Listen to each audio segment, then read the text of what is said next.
This is a lesson on denial by James Marriott. This is just James' part. It's not Matt Evans or whomever his live guitarist is. So it's as accurate as possible because there isn't very many good close-ups of James playing it the way that he plays it. I've seen different covers. I want to try to get as accurate as possible, so this is going to be as accurate as possible. So I'm tuned in D standard, D, G, C, F, A, D. This is how James plays it live on the studio recording. He plays it a half step down. You can also play it in standard. Sounds good anyway. So this first shape, the picking intro,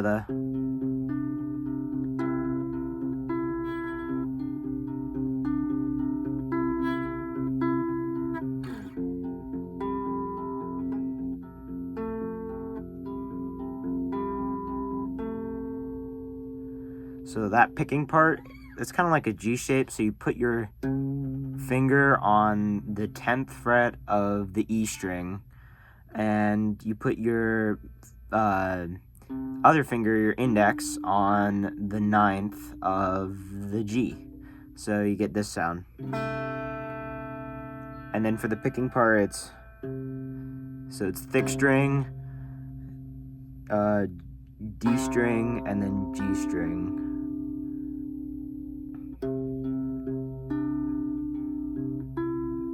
And then you hammer on to the 11th fret of the G string, so creating the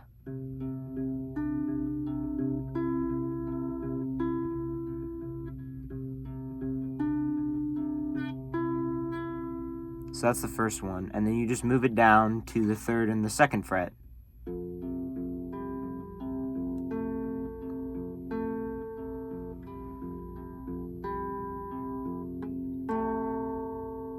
And then when he says, "We'll laugh and stay in denial," you go up to the 7th fret on both the E and the G string. You go,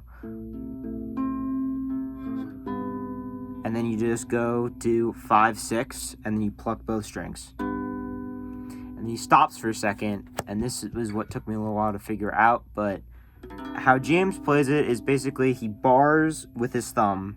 This may be a little hard for beginners, but you don't play the E and the A string. You completely don't play those. You bar them with your thumb, and you only play the open D and with the G. That's the only two notes that you'll play. And it's honestly a really fun progression. So it just goes 9, it goes down, hammer on. That's the first part. Goes. And then you go to the 2nd and the 4th fret and you do the same strumming pattern. In this part, I don't know if it's accurate or not. The next part you just go 5, 7, 6. And then during verses, James just strums the single chord of this during the chords, and he usually just goes between the the 10th fret and 2nd fret and 3rd fret, my bad. 10th and 3rd. He goes, laughing as you let me fall. And then sometimes you go to the 5th and the 6th one, usually to end it, to go into the chorus where you laugh for a while, stay in denial. And for the chorus, usually you play a power chord like this, but James plays power chords like an E power chord. I think he lets these strings ring out. I like them when they ring out, and he just plays. You strum that for a little while, and just say what you need so you can stay for a while.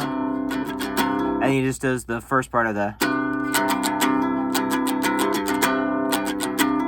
And he just does that part, and then you do it again. Say what you need so you can stay for. Oh, that's not how you do this. Say what you need so you can stay for a while. So I think he goes to 11th. It'd be 11th. Take that E power chord, E shape power chord, except you want to play 11, 11, 9. And then you want to do that same shape, and you want to go like this. Then move it down. Just say what you need so we can stay for a while. So that's what you. And then for the will you hypothetically be the death of me? This part I'm not too sure about. I'm gonna try and make it as accurate as possible. So what I think James is playing is like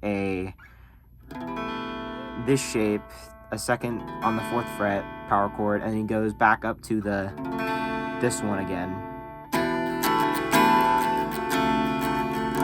And he goes all the way up to the 12th fret with that with this same shape.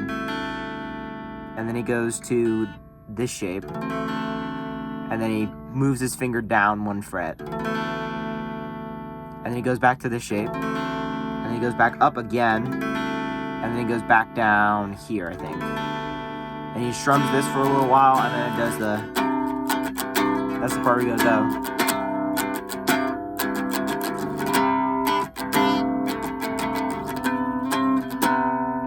I think that's really what he plays for that part. The hypothetically will you be the death of me. I'm trying to explain it the best I can, but I'm not really that much of a teacher, so that's what you're just gonna have to deal with. And then the final thing, he just goes back to the.